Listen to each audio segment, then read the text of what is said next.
Cili duhet të jetë qëndrimi në mes të kësaj lufte mes Shia dhe Izraelit? Qëndrimi i muslimanëve.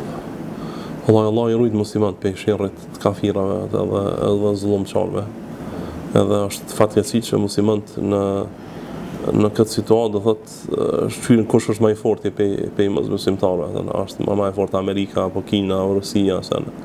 Është fatkeqësi që akoma s'ka shtete të forta të muslimanëve që i bojnë ballë këtyre do thotë kanë fuqi të barabartë me to.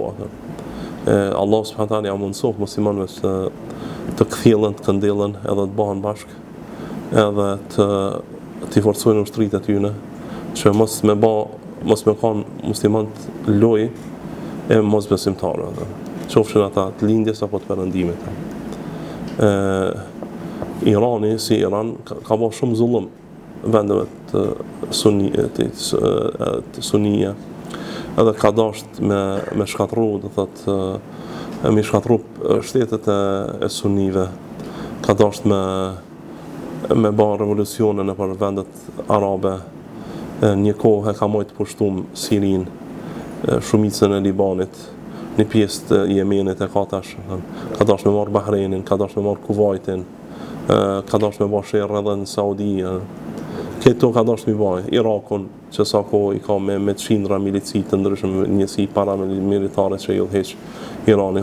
Sherrë ka bërë kudo qoftë në botën islame, posaçërisht në Yemen edhe në Siri. Siri thotë përmes tyre janë vrarë qindra mijë musliman. Qindra mijë musliman janë vrarë përmes milicive dhe ushtrisë iraniane. Ata janë sherrë i madh. Allahu na ruaj prej sherrit tyre, edhe prej sherrit jaudive dhe të tjerëve. Disa për shkak të mos reagimit të botës sunite, ja marrin anën do thotë shiave. Disa muslimanë sunni. Muslimanë sunni zbën ja marrin anën aty se ata janë armiqtë të Islamit. Ata janë armiqtë të Islamit dhe të sunnetit, pejgamberit sallallahu alaihi wasallam. Ata shteti i tyre thotë e lufton sunnetin e pejgamberit sallallahu alaihi wasallam. Allah i rahatot muslimanët prej tyre.